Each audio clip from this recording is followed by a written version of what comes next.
Bom, gente, boa noite. Meu nome é Caio Alencar e junto com Isabela Macedo, nós vamos apresentar sobre as síndromes mielodisplásicas.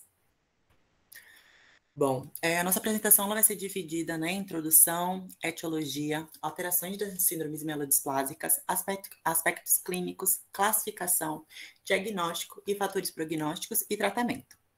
Bom, começando com a introdução. O Zago ele traz a definição que as síndromes mielodisplásicas elas compreendem um grupo de desordens hematopoéticas de natureza clonal que tem em comum graus variados de insuficiência medular, junto com citopenias no sangue periférico. Na medula óssea, geralmente ela é hipercelular e pode evoluir para leucemia.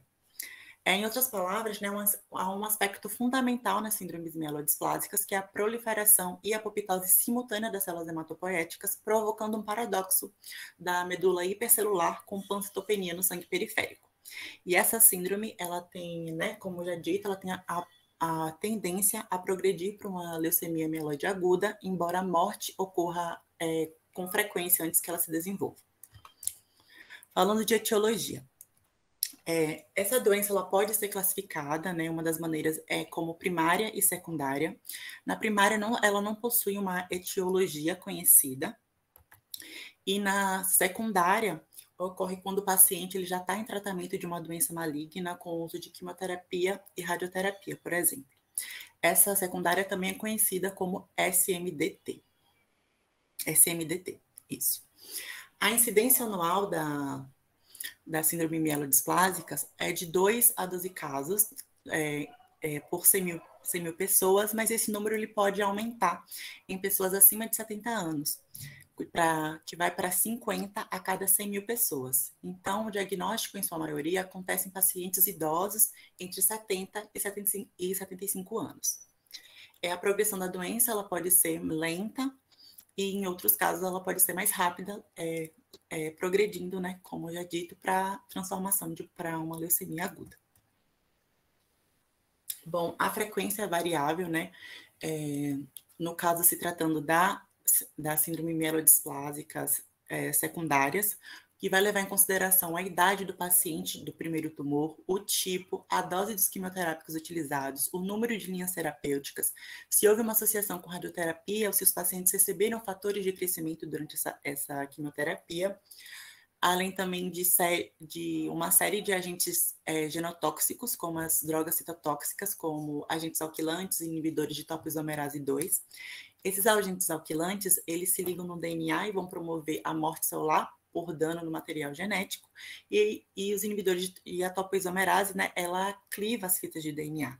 E nos pacientes tratados com ela, o tempo de latência é menor, sendo mais frequente o aparecimento de leucemia aguda, nem sempre precedida de mielodisplasia. Com relação ao transplante autólogo, né, a coleta de célula-tronco, o congelamento e a manipulação causam o encurtamento dos telômeros dos precursores hematopoéticos, levando uma instabilidade do genoma e vai facilitar o desenvolvimento de uma síndrome mielodisplásica secundária. E outro tipo de classificação dessas síndromes mielodisplásicas de novo, ela não tem uma gênese casual tão definida quanto a secundária, mas fala-se, né, que as causas são fatores hereditários, ambientais, a senescência da hematopoiese, a exposição ambiental ocupacional ao benzeno e seus derivados, e essa exposição pode aumentar o risco de 5 a 20 vezes, e também o tabaco, né, que ele tem derivados de benzeno e nitrosamidas que vão aumentar essa incidência de síndromes mielodisplásicas e também da leucemia mieloide aguda em fumantes. Bom, a patogênese. Ela não é esclarecida, mas presume-se que ocorre por conta de alteração genética na célula progenitora hematopoética multipotente. Essas anormalidades, elas vão ser classificadas de diferentes formas, né, como tem nessa tabela aqui, tem as anormalidades citogenéticas mais comuns e o prognóstico, né, que pode ser de muito bom, bom, intermediário, ruim, muito ruim. E geralmente essas anormalidades vão acontecer nos cromossomos 5 e 7. As alterações, as mutações que ocorrem nesses cromossomos, né, nos genes desses cromossomos, geralmente são esse gene mutado carrega 2 a 3 ou 3 mutações. E essas mutações condutoras acometem os genes dos processos epigenéticos, também dos genes da metilação de DNA, como o TET2, e da modificação da cromatina, como o ASX2. Também pode ocorrer nos genes responsáveis pela emenda de RNA. E alguns desses genes, eles podem aparecer em outras doenças, como as mutações, né, do TET2, pode aparecer também, por exemplo, na leucemia. Já outros são mais específicos para síndrome mielodisplásicas, como o ASX2. Bom, falando das alterações na síndrome. Então, vai ter, né, citopenias no sangue periférico, então vai haver um aumento, vai ter um número anormalmente reduzido das células sanguíneas. Na medula óssea, ela vai apresentar atipias dos seus precursores hematopoéticos, alterações morfológicas em diferentes linhas celulares e também alterações genéticas, ou citogenéticas. Começando falando das alterações no sangue periférico, a principal característica, né, como já dito, são as citopenias periféricas isoladas ou em associação.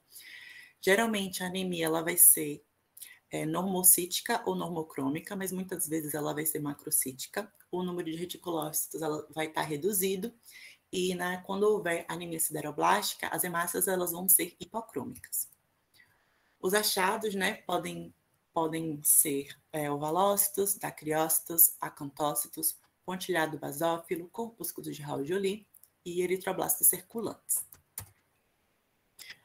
Com relação à leucopenia, ela está presente principalmente devido à neutropenia e pode haver a presença de granulócitos imaturos ou em pequena porcentagem de mieloblastos.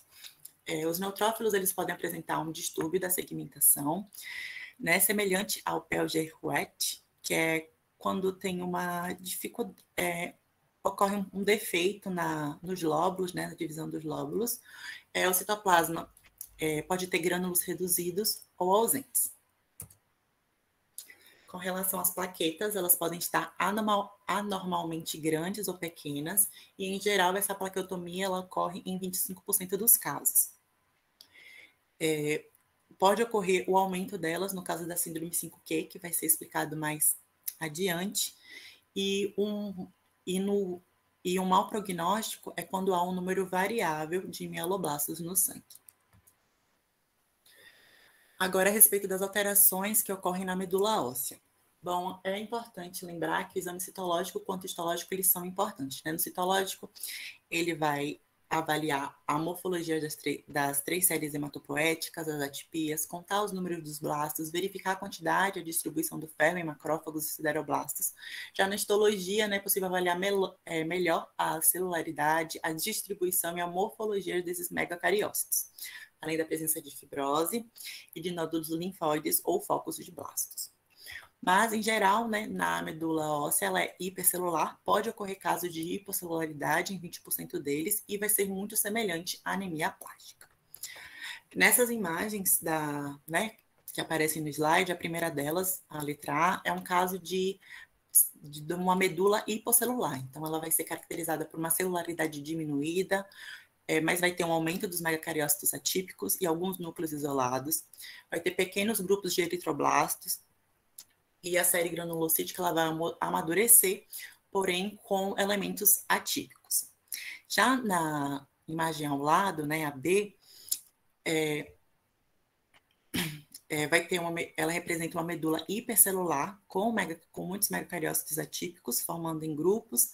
À esquerda, acima, aqui assim, vai ter megacariócitos atípicos, e aqui vai ter um aspecto repuxado, né, devido ao aumento das fibras de reticulina.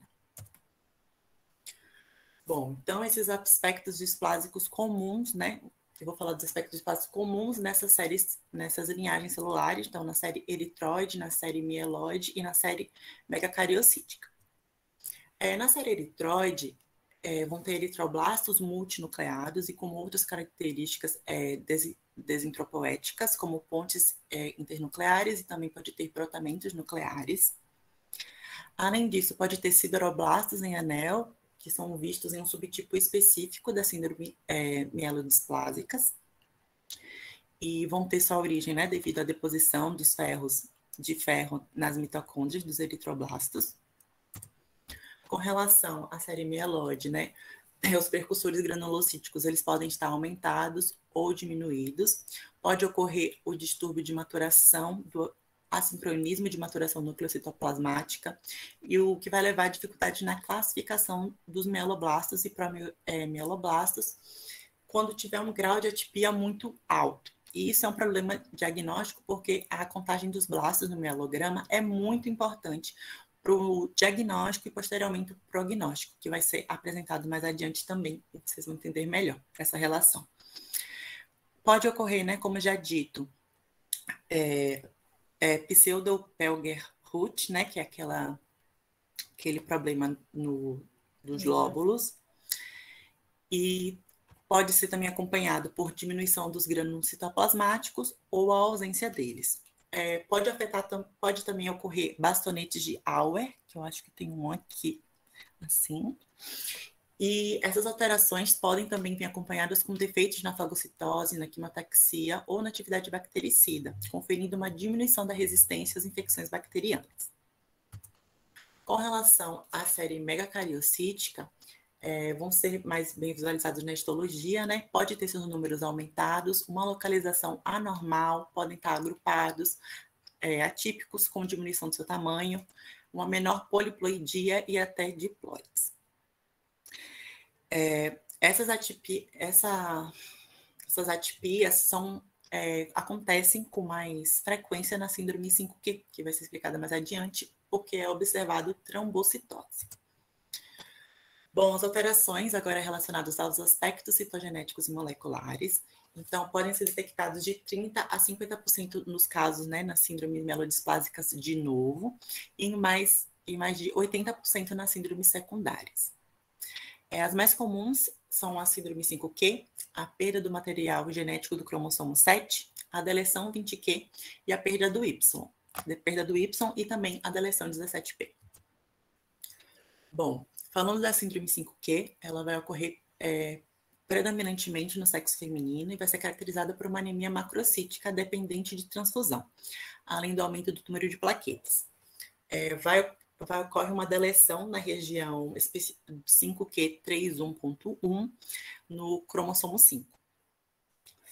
E essa síndrome está associada a um bom prognóstico e uma baixa probabilidade de transformação leucêmica.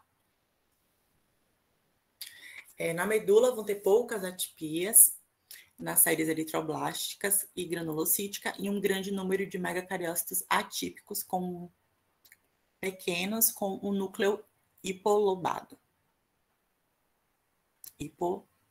Isso. Bom, referente à perda do material genético do cromossomo 7, vai ser mais comum nas síndromes mielodisplásicas secundárias, por conta do uso dos alquilantes. É encontrado em 10% das síndromes de novo, mais especificamente na AREB. A AREB é a anemia refratária com excesso de blastos, que é uma das anemias que faz parte dessas síndromes mielodisplásicas, e também vai ser explicado melhor mais adiante. E nos pacientes que desenvolvem a síndrome, o uso desses alquilantes faz com que geralmente se observe uma pancitopenia, uma medula óssea hipocelular ou com fibrose, acentuadas atipias nas células hemopoéticas e, porém, poucos blastos. E na deleção 20Q e na perda do Y, elas estão associadas à anemia refratária. A deleção 20Q, ela cursa com uma anemia menos importante, com poucos blastos, e isso uma sobrevida mais longa. Já a perda do Y é considerada no IPSS. O IPSS é o Sistema de Classificação Prognóstico, que também vai ser explicado mais adiante quando se tratar do diagnóstico, que representa uma alteração de um bom prognóstico, né? Então, provavelmente não vai chegar a desenvolver uma leucemia esse paciente. Porém, ela ocorre com muita frequência em homens idosos sadios. E na deleção 17P, ela é detectada em 6% dos casos e vai estar associada em mutações no gene TP53, mais especificamente na região 17P13.1 e esse gene é responsável por regular o ciclo celular e proporcionar o reparo do DNA. E a alteração da sua função vai estar relacionada à instabilidade genômica e também uma má evolução dos pacientes. E na medula óssea, quando houver deleção 17p, pode ser observados atipias nos percussores granulopoéticos e também com a anomalia de Pelger, novamente, aqui, e pode ser encontrado também vacúolos citoplasmáticos.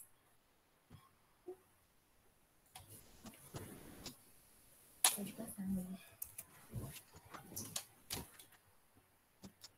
Bom, falando agora dos aspectos clínicos, essas doenças, elas são muitas vezes oligossomáticas, que é quando não apresenta sintomas ou os sintomas são discretos. E seu diagnóstico diferencial é bastante difícil, porque muitas doenças, elas cursam com anemia ou plaquetopenia associadas a elas. Obrigada. Além disso, a faixa etária em que encontramos a maior incidência das síndromes mielodisplasicas, né, que a Kai já falou, que é na idade mais avançada, a gente também tem a incidência de insuficiência renal, hipotireoidismo, hepatite C, por exemplo, que causam anemias ou outras citopenias. Então, esse diagnóstico pode ser bastante difícil se tratando dessa síndrome. Porém, os sintomas mais comuns vistos nessas síndromes são a anemia, as infecções recorrentes e o sangramento, principalmente facial. Isso porque os neutrófilos, monócitos e plaquetas são quase sempre hipofuncionais. A gente viu, né, que a citopenia é um usado para classificar essa síndrome. E aí a gente vai ter essas infecções espontâneas e essas manifestações hemorrágicas. E aí, dependendo da linhagem afetada, porque eu vou explicar mais para frente, que pode ser uma citopenia de apenas uma linhagem ou de duas ou mais linhagens, né, uma displasia. E aí, a intensidade desses sintomas vai depender da linhagem que foi afetada. Então, se afetou os eritroblastos, os sintomas mais intensos vão ser de anemia. Se afeta a série de granulócitos, as infecções recorrentes vão ser os sintomas mais presentes. E os sangramentos espontâneos quando afeta a série das plaquetas, né, dos megacariócitos. E, de modo geral, não ocorre esplenomegalia. Bom, aqui são duas imagens de pacientes que possuem essa síndrome mielodisplásica. Nesse primeiro, é um homem de 78 anos com anemia refratária, que é um subtipo de síndrome mielodisplásica, que na classificação vocês vão entender melhor. E aí, nesse relato, nesse estudo de caso, mostra que ele teve infecções recidivantes na face e nos seios maxilares associados à neutropenia. E na segunda imagem, é uma mulher de 58 anos, também com uma anemia refratária, apresentando púrpura, né, que ocorre quando há uma diminuição dessas plaquetas e aí forma esses sangramentos que se apresentam nesses pontilhados sobre a pele. Bom, finalmente a classificação, né? Elas são classificadas com base no hemograma, principalmente nos aspectos morfológicos vistos na microscopia, leva em consideração também o número de blastos no sangue periférico, mas principalmente na medula óssea, e também uma análise citogenética. Assim, gente, ela pode parecer difícil, mas ela segue uma linha que dá para entender bem. Essa classificação leva em consideração se o paciente, né, tem displasia em apenas uma linhagem, aí ele pode ser, essa síndrome mielodisplásica é classificada como anemia refratária, neutrofílica ou plaquetária.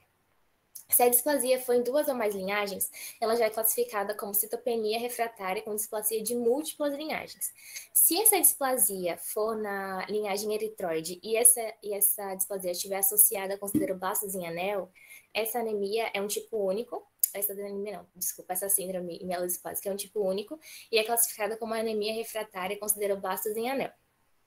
Se o número de blastos na medula óssea tiver aumentado, ela é classificada como anemia refratária com excesso de blastos, e aí a gente vai ver que tem o tipo 1 e o tipo 2, levando em consideração a porcentagem desses blastos. E tem a síndrome 5Q, que é a síndrome mielodisplásica associada com deleção 5Q isolada. E aí tem essa classificação enorme feita pela Organização Mundial da Saúde, a OMS, e nela a gente pode ver bem isso que eu falei, divididinho, né, nos subtipos de síndromes mielodispásicas. Então, a gente tem a anemia refratária, que é uma displasia em uma única linhagem, que é na linhagem eritroide. A neutropenia refratária, que é também uma displasia de uma única linhagem, porém na linhagem granulocítica. A trombocitopenia refratária, que da mesma forma é displasia em apenas uma linhagem, porém essa displasia na linhagem megacariocítica. A gente tem a anemia refratária com sideroblastos em anel, que é a displasia da linhagem eritrótica em associação com esses sideroblastos. A citopenia refratária com displasias em múltiplas linhagens, que é quando a displasia acontece em mais de uma linhagem, né? O nome já é bem autoexplicativo. Pode ter sideroblastos em anel e não tem bastões de Auer. Aí, até essa classificação, o número de blastos é menor que 1%. Quando esse número aumenta de 2 a 9%, ela é classificada como anemia refratária com excesso de blastos tipo 1. E aí ela pode ter displasia em uma ou mais linhagens. E quando essa porcentagem de blastos vai de 5 a 19%, e pode ou não ter a presença de bastões de Auer, essa anemia refratária com excesso de blastos tipo 2. E aqui é importante falar que quando tem mais de 20% de blastos, ela já é classificada como uma leucemia mieloide aguda. Então, a classificação das mielodisplasias, levando em consideração os blastos, vai de 5 a 19%, que é essa tipo 2. Aí tem a síndrome mielodisplásica associada com a deleção do 5q, que é um tipo único. A síndrome mielodisplásica inclassificável, que não se enquadra em nenhum grupo e ela é bem rara de acontecer. E também tem a síndrome mielodisplásica da infância, que apesar de da gente ter visto, né, que essas síndromes ocorrem com mais incidência na idade avançada, também ela pode ocorrer na infância e ela é bem grave porque ela provoca uma pancitopenia severa e tem grandes chances de se transformar numa leucemia mieloide aguda. Bom, além disso, aquele IPSS que Caio falou também classifica essas síndromes em alto e baixo risco. Então, nas síndromes de baixo risco, a gente tem uma sobrevida de 3 a 10 anos e uma baixa probabilidade dessa transformação em leucemia mieloide aguda. Eu acho que é importante falar que essa leucemia mieloide é quando a medula óssea já não produz mais células saudáveis. No caso da síndrome mielodisplásica, tem uma citopenia de uma ou mais linhagens, mas ainda tem alguma produção. E aí, nessa classificação, a gente tem que... gente, outra coisa, essa tabela aqui tá em inglês, mas eu coloquei uma legenda aqui do lado para auxiliar, porque os nomes que eu falei antes estão todos em português, né? E aí, nessa síndrome de baixo risco, a gente tem a anemia refratária com sideroblastos em anel, citopenia refratária com displasia em uma ou mais linhagens, a síndrome que não consegue, que é inclassificável, a com deleção do 5q, e todas essas possuem um IPSS baixo, que é o fator prognóstico, né? Que mostra se essa síndrome é de alto ou baixo risco. E na síndrome de alto risco, a sobrevida é menor que 1 ano e meio, então é pequeno, né? E tem muita probabilidade de se transformar numa leucemia mieloide aguda. E aí, nesse grupo, a gente tem a anemia refratária com excesso de blastos, que a gente viu que os blastos são importantes tanto no diagnóstico quanto na classificação e também na gravidade da doença. E ela possui um IPSS alto. Bom, diagnóstico e fatores prognósticos. O diagnóstico, em geral, ele é fechado, segundo a OMS, na presença de pelo menos uma citopenia periférica, presença de 10% de precursores mieloides eritróides ou mecacarioblastos com anormalidades morfológicas e alteração citogenética clonal ou protocolo de exclusão de doenças não clonais. Bom, o que isso quer dizer? Que, como eu falei antes, muitas doenças causam essa citopenia, anormalidades morfológicas. Então, é preciso fazer esse protocolo de exclusão dessas doenças não clonais para conseguir fazer esse diagnóstico da síndrome mielodisplásica. Além disso, apenas 30 a 50% dos casos de síndrome mielodisplásica primária apresentam alguma alteração citogenética. Então, nos casos que o paciente apresenta blastos medulares menores que 5% e poucas atipias celulares, o diagnóstico é de exclusão. Bom, como eu falei, né, em muitas doenças não clonais podem ser encontradas citopenias associadas a essa medula óssea hipercelular com algumas atipias, como, por exemplo, anemia carencial, desnutrição grave, medicamentos, insuficiência renal, hepática, infecções, doenças autoimunes. Então, antes de você fechar esse diagnóstico de síndrome mielodisplásica, é necessário fazer essa avaliação para excluir essas doenças não clonais e você conseguir um diagnóstico mais preciso dessas síndromes, que, assim, possuem características que são comuns a outras doenças. E aí, como por exemplo aqui, Caio falou, né, que uma característica da síndrome mielodisplásica é a medula óssea hipercelular.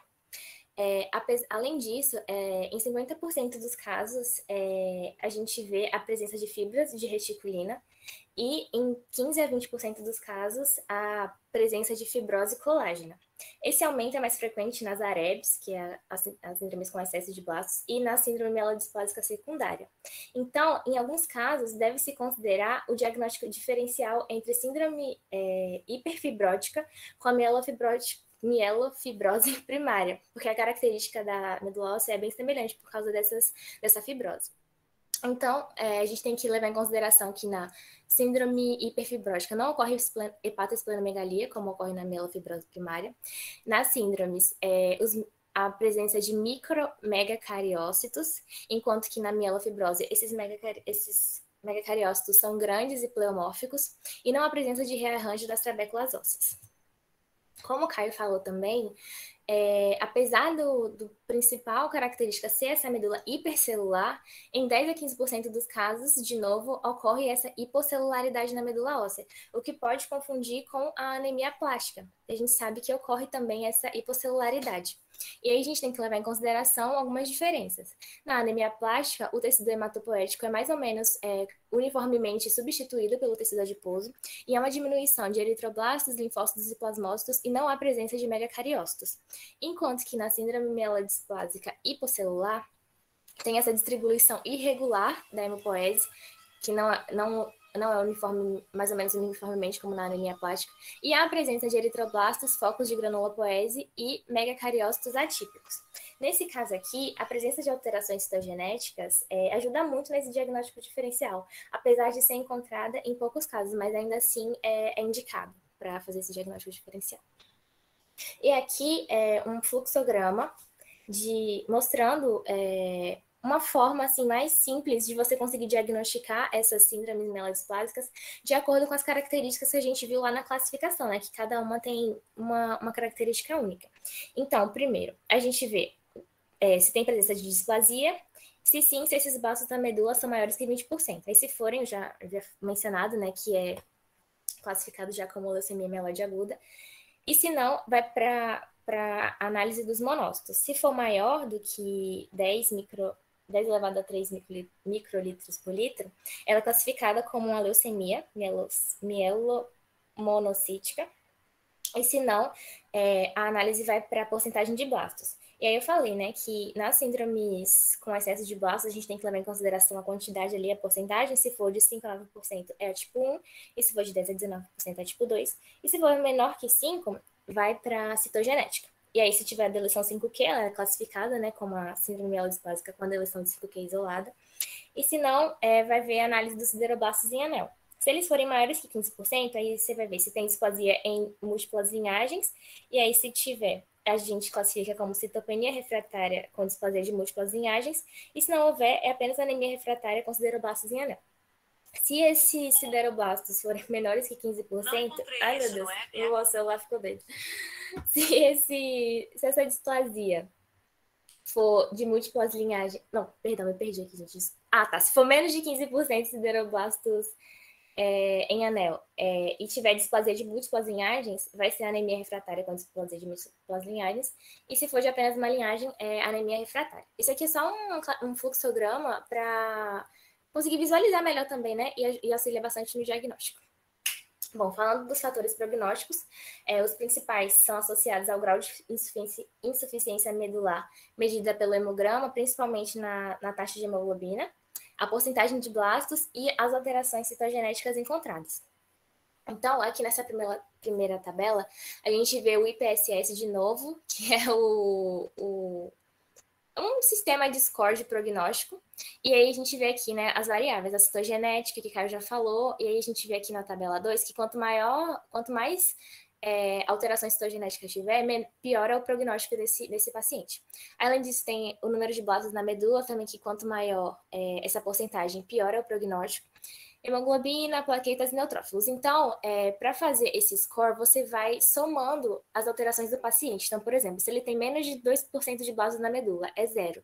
Porém, se ele tem mais de 10%, é 3. Aí você vai somando, vai vendo a taxa de hemoglobina dele, plaqueta, citogenética, até chegar num valor, e aí você pode olhar nessa tabela aqui, também é do IPSS. E aí você vai ver, de acordo com o score de risco, qual é a categoria de risco que esse paciente se encontra. Se for muito baixa, a sobrevida mediana é de 8 anos, 8,8 anos, e o tempo mediano da evolução para uma leucemia mieloide aguda, que ocorre em 20% dos casos, pode nem ocorrer. Enquanto, por exemplo, quando o score de risco é muito alto, a sobrevida não chega nem a um ano, né? 0,8, deve ser uns 8, 9 meses, se não me engano. E o tempo para transformação, né, dessa evolução dessa síndrome para uma leucemia é de 0,73, então bem menor. E o tratamento. Bom, a gente já viu que as síndromes são um grupo heterogêneo de doenças, com gravidade clínica e evolução variáveis. A gente viu que muitas têm características únicas, né, como sideroblastos em anel, o número de blastos influencia a citogenética. Então, tudo isso aí vai direcionar o tratamento. Porém, até então, a única terapia que possui um potencial curativo é o transplante alogênico de medula. É quando um doador geneticamente compatível com você, o mais próximo compatível, né, geralmente o irmão, doa essa medula e aí esse tratamento tem potencial curativo. Porém, ele é reservado apenas para pacientes com idade abaixo de 65 anos, com síndrome mielodisplásica de alto risco e sem comorbidades importantes. E aí eu falei, né, que esse é o único potencial curativo. Porém, as opções terapêuticas são sempre baseadas na categoria do IPSS, que eu falei ali, que baixo risco e alto risco. Nas síndromes de baixo risco, o tratamento visa melhorar a insuficiência medular e a qualidade de vida. Enquanto na síndrome de alto risco, a tentativa, né, o foco do tratamento é tentar mudar a história natural da doença. Então, o que acontece nas síndromes mielodisplásicas de baixo risco? A gente vê que os blastos estão menores que 5, citopenia variável, né? Depende se uma ou duas ou mais, e citogenética variável. Em geral, esses pacientes não recebem tratamento. Porém, como eu falei, né, que o foco do tratamento é melhorar a qualidade de vida desses pacientes, pode ocorrer, às vezes, a administração de eritropoetina para tentar melhorar a anemia, administração de ciclosporina ou globulina antilifocídica, que são imunossupressores, que às vezes são úteis com pacientes com medula óssea hiposcelular. Tem o suporte hemoterápico, com concentrados de eritrócitos filtrados ou plaquetas, caso tenha citopenia nessas linhagens. E, às vezes, a antibiótico terapia, né, quando há neutropenia. Turbomiméticos também são utilizados, eles estimulam a produção de plaquetas, podem ser utilizados se houver aqueles sangramentos faciais ou se o número de plaquetas desse paciente estiver muito baixo. Pacientes que têm anemia, que recebem muitas transfusões sanguíneas, necessitam fazer a quelação de ferro e a lenalidomida é um imunomodulador e é geralmente associada, mais usada na síndrome mielodisplásica associada da eleição 5q. E aí, nas síndromes de mielodisplásica de alto risco, a gente viu que o transplante de células-tronco tem potencial curativo. A quimioterapia intensiva é a mesma que é utilizada na síndrome na leucemia mieloide aguda, e apesar dos riscos serem grandes, né, ainda é utilizada. Tem os agentes hipometilantes, que eles inibem a metilação de DNA, que lá no começo o Caio falou, né, que pode ser um fator de risco e até de patogênese dessas doenças, e eles melhoram o prognóstico dos pacientes. E também um suporte geral, né, com transfusão de eritrócitos, plaquetas, além de tratamentos com antibióticos e antifúngicos quando necessários. Bom, aqui são as nossas referências. Muito obrigada pela atenção.